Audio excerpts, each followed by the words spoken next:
I know, I've said that I am a chai person, I'm still a chai person, like chai is my first love. But I do appreciate a good cup of cappuccino every now and then, especially when I'm shooting in the night, and that's exactly what's happening today. It's like 11:30 p.m, I'm shooting a video, I'm feeling good, and a good cup of cappuccino is what I like. Also, shooting cappuccino sequences is way more fun than shooting chai sequences. Like, that's the main reason why I made a cup of cappuccino. Yep, that's the main reason I'm going for.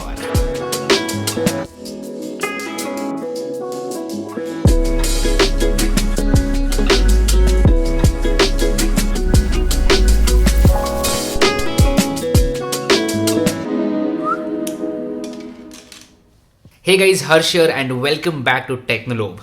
I pre-ordered the Pixel 7 because this year it feels like a more complete smartphone as compared to the mess that was Pixel 6. I've been using it since day one, and well, today let's talk about its cameras, shall we?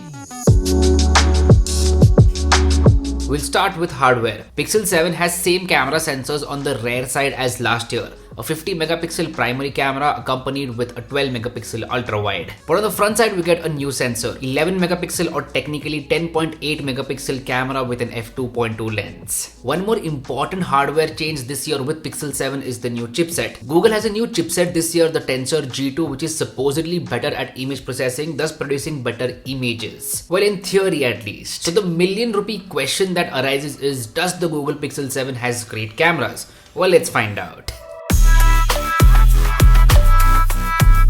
Pixel 7's camera shines when you give it light. Dynamic range is superb. Google's HDR is aggressive and does a great job in terms of exposing the shadows and highlights even in difficult conditions. So in terms of exposure, Pixel 7's camera is doing a great job, both with the main as well as the ultra wide angle camera. And this year the HDR is more consistent. Like, you can trust the Pixel 7 to shoot a great photo in terms of exposure. The images are detailed as well. It's not like you're getting soft photos. And again, this is true for the main as well as ultra wide angle camera. And this year the images are not over sharpened as we've seen with Pixel 6. You get just the right amount of sharpness and the photos don't look unnatural because of over sharpening. So that issue has been fixed with the Pixel 7. So you can easily edit photos later on in Lightroom or something like that. As a matter of fact, here are some photos that I have edited. Do let me know what do you feel about them in the comment section down below. Also, I will drop a link to a free Lightroom mobile preset in the description box below. You can go ahead and check it out and use it for yourself. And when you post pictures with that preset, don't forget to tag me. Now, one complaint that has not been fixed with the Pixel 7 is the field of view of the ultra wide angle camera. You get a 0.7x ultra wide angle camera, which is not that wide, to be honest. I would have loved to see a 0.5x ultra wide angle camera. That would have been much better in my opinion. But one great thing this year is color consistency. Both main and ultra wide angle camera capture images with identical colors. So it's not like you're getting two different images in terms of colors from the main and ultra wide angle camera. You are getting similar images in terms of color.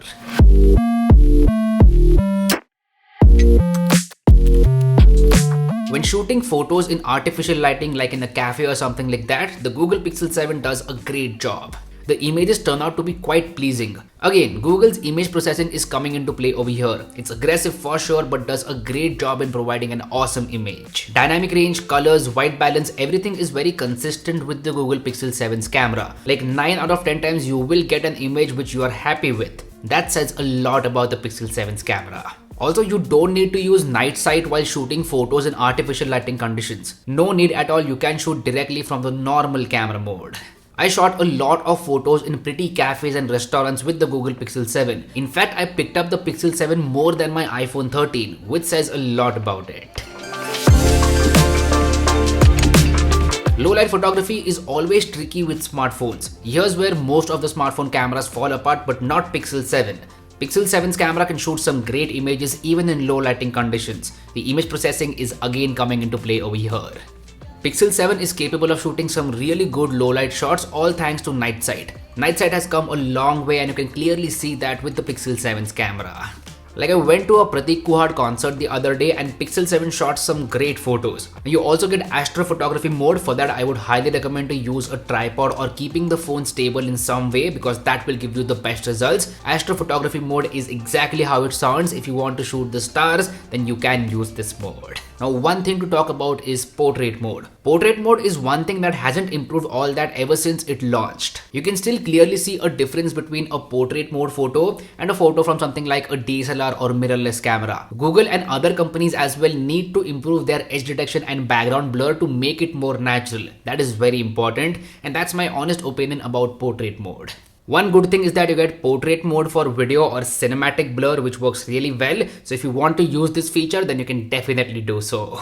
Talking about videos, you can shoot in 4K up to 60 FPS with all the cameras, main, ultra wide as well as the front camera. While video recording with the rear camera is great, but it is still not up there with the iPhones. iPhone 13 and 14 series definitely outperform Google Pixel 7 in terms of video recording.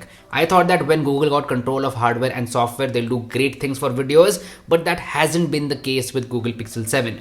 Maybe next year they'll do a great job, but as of right now for videos, iPhones are still the champion. You do get 10-bit HDR video recording with Google Pixel 7, that is a welcome addition, but apart from that, the overall video quality has still a long way to go. That's my honest opinion. Now, as far as front camera video recording goes, that is pretty good with the Pixel 7. The new sensor is coming into play over here. Now, you guys let me know about the audio quality coming from the front camera. I'm shooting with the Google Pixel 7 without any microphone. This is the audio that you will get with this smartphone. So do let me know how it is in the comment section down below.